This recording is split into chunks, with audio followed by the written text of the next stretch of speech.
Tetapi orang-orang yang menanti-nantikan Tuhan mendapat kekuatan baru. Mereka seumpama Raja Wali yang naik terbang dengan kekuatan sayapnya. Mereka berlari dan tidak menjadi lesu. Mereka berjalan dan tidak menjadi lelah. Yesaya pasal 40 ayat yang ke-31. Sekali lagi saya bacakan ayat ini. Tetapi orang-orang yang menanti-nantikan Tuhan mendapat kekuatan baru. Mereka seumpama Raja Wali yang naik terbang dengan kekuatan sayapnya. Mereka berlari dan tidak menjadi lesu. Mereka berjalan dan tidak menjadi lelah. Firman Tuhan saya beri tema pada pagi hari ini, atau saya beri judul pada pagi hari ini, tetap kuat menantikan Tuhan datang.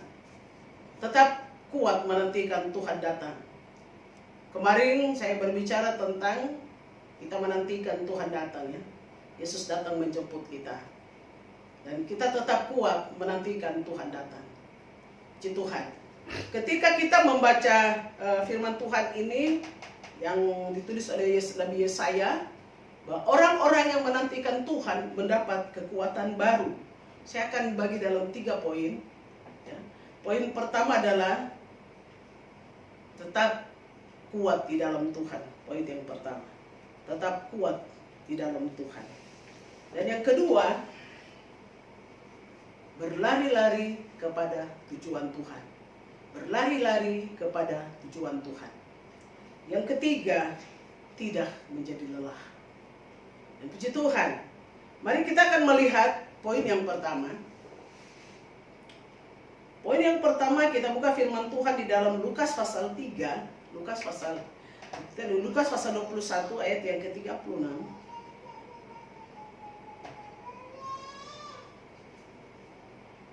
Mari kita akan buka firman Tuhan di dalam Lukas pasal 21 ayat yang ke-36.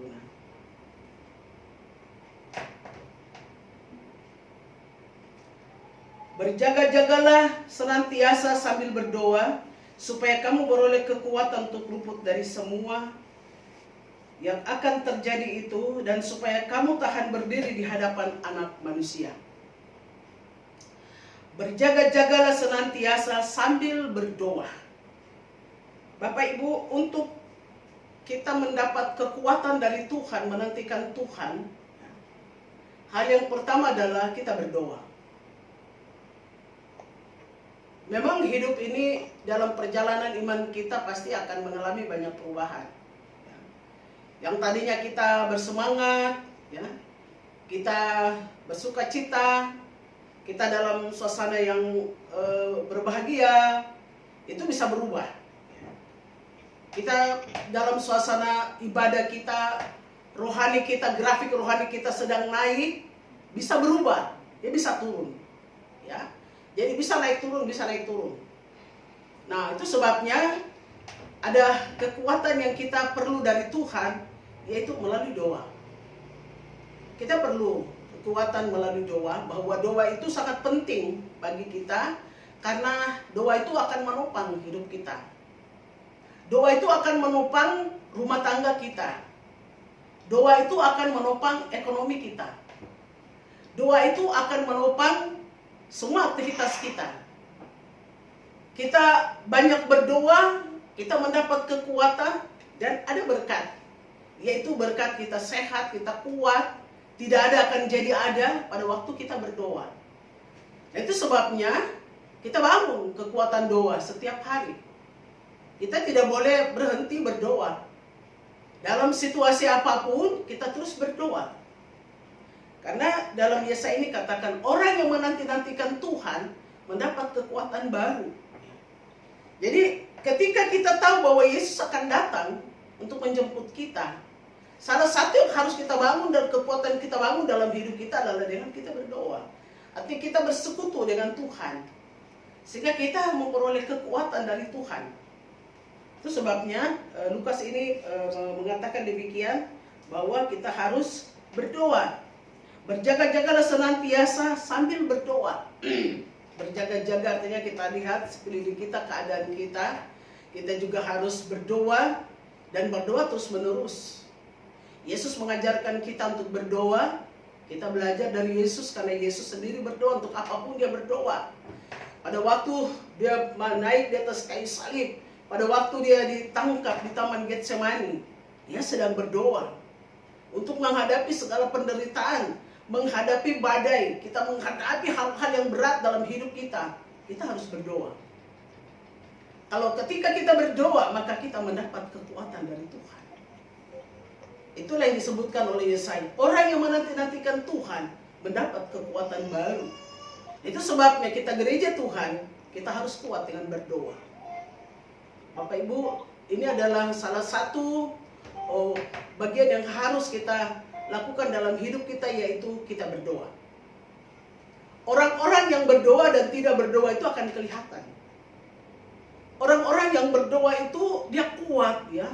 Rohnya kuat sekali, apinya kuat sekali menyala. Orang yang berdoa. Kelihatan sekali apinya. Semangatnya, kekuatannya itu luar biasa. Tapi kalau orang-orang yang tidak berdoa, itu kelihatan, apinya padam, kelihatan. Dari cara dia melayani, dari cara itu semua kelihatan. Tapi orang-orang yang berdoa itu kelihatan, rohnya itu berapi-api dia. Semangatnya itu berapi-api, sukacitanya luar biasa. Setiap hari tidak mudah menyerah dalam hidup. Dia selalu memaju terus. Walau mengalami kesulitan, tetap dia maju karena mengandalkan Tuhan dan berdoa. Yakin bahwa doa orang benar itu besar kuasanya. Dalam pergumulan-pergumulan terus berdoa dan tidak putus-putusnya berdoa terus. Dan pada akhirnya doa orang benar itu besar kuasanya. Dan di dalam doa akan terlihat mujizat Tuhan, kuasa Tuhan dinyatakan bagi orang-orang yang berdoa dan tidak mudah menyerah. Dan kita terus bertahan menantikan Tuhan datang di dalam kekuatannya. Itu poin yang pertama. Dan saya percaya bahwa Bapak Ibu senang untuk berdoa. Amin. Ya, senang. Puji Tuhan. Saya berikan satu cerita. Satu waktu ya, selesai ibadah. Ini ada sebuah cerita. Selesai ibadah lalu ada seorang ibu disuruh untuk berdoa. Dan ibu ini seringkali suka mengkritik orang, ya. Orang sedang WR, wah itu kurang begini-begini, protesnya luar biasa. Khotbah juga dia protes, kesaksian dia protes. Dan dia sendiri tidak bisa buat apa-apa. Satu waktu selesai ibadah dia disuruh, ibu berdoa ya. Jangan kita, tidak apa-apa cuma doa makan. Dia bilang, kenapa harus saya? Tidak apa-apa ibu berdoa. Dipaksakan akhirnya dia berdoa. Dia berdoa akhirnya habis bahan. Dia habis bahan dia diam. Dan masing-masing mulai buka mata lihat dia. Kenapa diam ini? Lalu dia bilang, saya sudah bilang saya tidak bisa, kenapa saya dipaksa-paksa?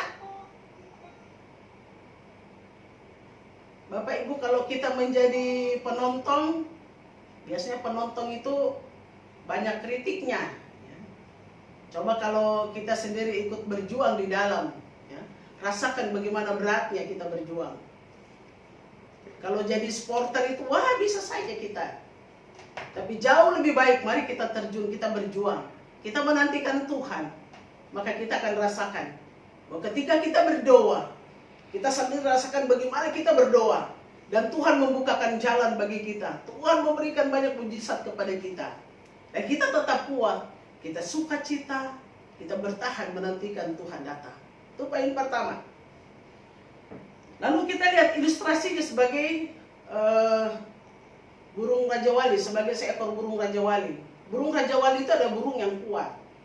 Burung itu dia lebih kuat lagi terbang di tengah badai. Dan kalau dia terbang tidak main-main, dia terbang tinggi. Dan dia terbang tinggi itu benar-benar dia fokus di dalam penerbangannya, dalam dia terbang. Dan pada waktu dia terbang tinggi di tengah-tengah badai, dan dia akan menghadapi badai. Dia kuat rentangkan sayapnya untuk dia melawan badai. Angin badai itu kuat dia.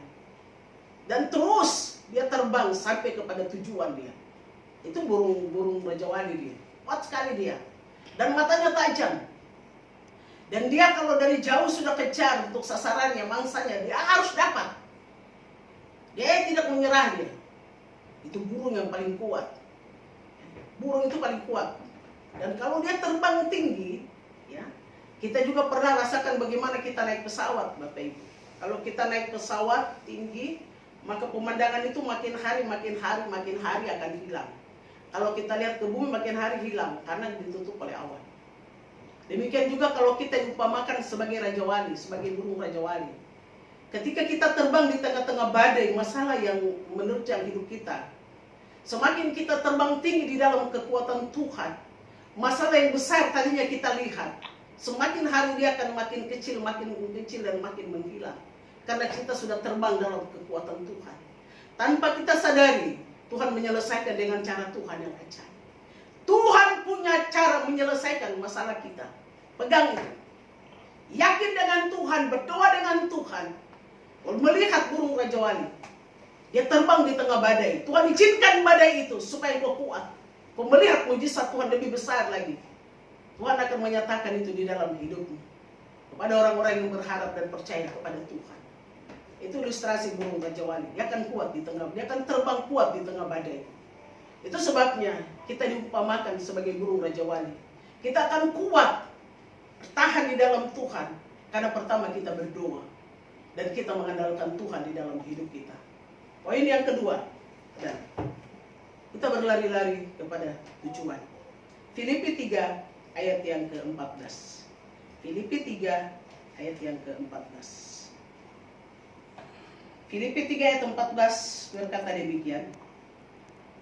Dan berlari-lari kepada tujuan untuk memperoleh hadiah, yaitu panggilan surgawi dari Allah dalam Kristus Yesus. Berlari-lari kepada tujuan. Kita melatih diri kita berolahraga. Melatih diri kita sebagai seorang olahraga. Berlari. Kita melatih fisik kita untuk berolahraga. Supaya tubuh kita sehat. Sehat jasmani, sehat rohani. Kita melatih mental kita. Orang-orang olahragawan itu mentalnya sportif. Mereka fisiknya baik, mentalnya bagus. Tidak mudah tersinggung. Dan mereka itu luar biasa. Biar bersenggolan dengan temannya atau musuhnya di tengah lapangan, tetap dia berdamai dengan musuhnya. Karena memang peraturan olahraga seperti itu. Ya, ini tidak bisa bertanding dengan peraturannya sendiri. Dia mengikuti aturan-aturan olahraga. Sekalipun itu dia pelari, dia ikuti aturan olahraga. Dia ikuti aturan pertandingan untuk berlari. Ada aturan-aturan. Demikian juga kalau kita di dalam pertandingan hidup ini, kita sebagai olahragawan, kita bertanding menurut aturan firman Tuhan. Ada firman Tuhan mengatur hidup kita. Untuk kita berlari di dalam Tuhan, ada aturan firman Tuhan mengatur hidup kita. Kita mau berlari sejauh mana? Kita mau berjalan sejauh mana? Firman Tuhan mengatur hidup kita, mengukur hidup kita, sehingga kita berjalan sesuai dengan aturan firman. Kita berjalan, kita berlari sesuai dengan aturan firman. Firman mengatur kita, sehingga di dalam aturan Tuhan kita taat, kita tunduk kepada aturan firman Tuhan, maka kita menang, kita memperoleh hadiah, dan kita sampai pada tujuan Tuhan. Kita tidak berjalan dengan aturan main kita sendiri, tidak bisa. Firman Tuhan itu punya aturan. Firman Tuhan mengatur kita. Kalau firman Tuhan bilang jangan, ya jangan. Dia mengatur hidup kita. Dan kita sebagai olahragawan, di dalamnya kita sedang bertanding. Ingat, kita tidak bisa bertanding menurut aturan kita, tetap menurut aturan firman Tuhan. Kita berlari, kita melatih diri kita. Mungkin awalnya kita berjalan, lalu kita berlari untuk memperoleh hadiah. Oleh sebab itu semua orang sedang berlomba di dalam hidup ini. Demikian juga dengan kita Bapak Ibu pagi hari ini, bahwa kita melatih diri kita untuk kita berlari-lari di dalam Tuhan. Artinya kita beribadah kepada Tuhan, kita bersekutu dengan Tuhan, kita melatih diri kita dengan aturan Tuhan, sehingga aturan Tuhan itu benar. Itu kita terapkan dalam hidup kita. Kita berjalan di dalam rencana Tuhan yang indah, maka kita akan merasakan, melihat bahwa betapa bahagia dan indahnya ketika kita hidup berjalan di dalam aturan Tuhan. Seorang olahragawan ketika dia sedang bertanding, dia sedang bertanding, dia sudah melatih dirinya, dia sudah terbiasa latih dirinya. Dia sudah terbiasa, mungkin dia lari, mungkin pertama 100 meter atau 50 meter, 100 meter, terus dia latih dirinya setiap hari. Kita juga melatih diri kita. Setiap hari kita melatih diri kita sebagai seorang olahragawan. Kita melatih pikiran kita supaya pikiran kita selalu positif. Kita melatih hati kita supaya hati kita baik setiap hari. Kita melatih tubuh kita untuk selalu kita bawa kepada Tuhan. Karena itu adalah aturan Tuhan untuk kita bawa kepada Tuhan. Kita juga melatih untuk seluruh jiwa kita, pikiran, perasaan semua kepada Tuhan. Sehingga tubuh jiwa roh kita latih, kita bawa kepada Tuhan. Kita berlari-lari kepada tujuan. Karena tujuan kita adalah kita akan sampai di sorga. Dan kita mendapatkan hadiah. Dan di sana Tuhan juga memberikan upah kepada kita. Orang-orang yang berlari dengan aturan Tuhan, berjuang di tengah-tengah dunia ini, di tengah-tengah persoalan, di tengah-tengah masalah. Walau badai, tetap dia berjuang. Dia terus berlari, dia ikuti aturan Tuhan. Tuhan memberikan upah bagi mereka yang berjuang. Ingat, orang-orang yang berjuang karena Tuhan dan melayani Tuhan, ada ambil bagian di dalam pekerjaan Tuhan. Tuhan tidak buta. Tuhan memberikan upah kepada mereka. Upahnya mungkin bukan sekarang, tapi ketika sampai di sorga, Tuhan menghadiahkan itu. Tuhan memberikan itu. Itu luar biasa. Mendapat apresiasi dari surga, mendapat apresiasi dari Allah sendiri bagi kita, itu luar biasa. Kita di bumi, kita dipelihara, kita diberkati, diberi sehat, kita kuat. Bahkan kita menerima mujizat. Bahkan keluarga kita diberkati. Sampai di surga ada apresiasi yang kita diberikan oleh Tuhan. Itu luar biasa. Seorang olahragawan. Dan kita diibaratkan seperti itu. Oleh sebab itu mari kita tetap kuat untuk berlari-lari di dalam Tuhan. Untuk memperoleh tujuan. Yaitu untuk kita masuk di dalam surga. Tujuan kita itu. Itu kita harus sampai di surga. Dan kita terima upah. Itu poin yang kedua. Poin yang ketiga. Agar kita tidak menjadi lelah. Agar kita tidak menjadi lelah. Mari kita akan buka firman Tuhan kita. Wahyu pasal yang kedua ayat yang ketiga. Wahyu pasal kedua ayat yang ketiga.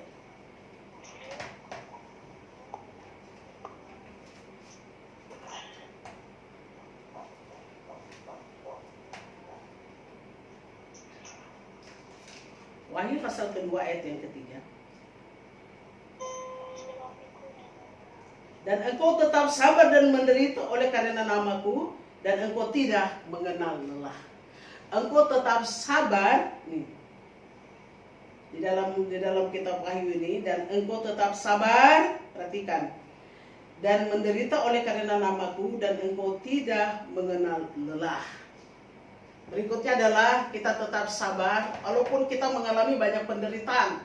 Artinya ada masalah, ada tekanan dalam hidup kita. Banyak faktor-faktor tekanan menekan hidup kita, menekan keadaan kita. Tetapi kita tetap bersabar. Ya, kita tidak menjadi lelah di dalam masalah-masalah itu, kita tidak menjadi lelah. Justru kita lebih kuat lagi. Karena kenapa? Karena kita percaya akan Tuhan. Tuhan tahu kita dalam kondisi apapun yang terjadi, Tuhan lihat, Tuhan Maha tahu. Tetapi Tuhan juga melihat bahwa betapa juga kita kuat mengandalkan Tuhan dan kita sabar. Maka disitulah kita diberikan kekuatan oleh Tuhan.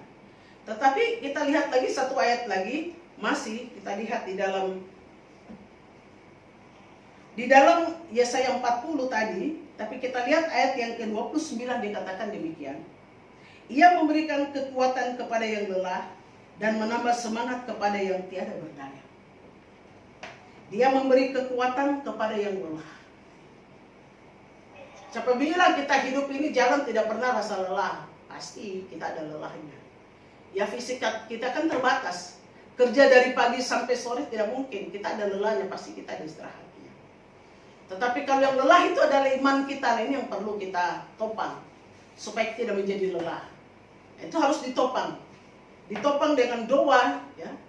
Dan ditopang dengan firman, ditopang dengan ibadah, sehingga kita tidak mudah lelah. Kita topang supaya kehidupan keimanan kita itu menjadi kuat di dalam kita mengiring Tuhan.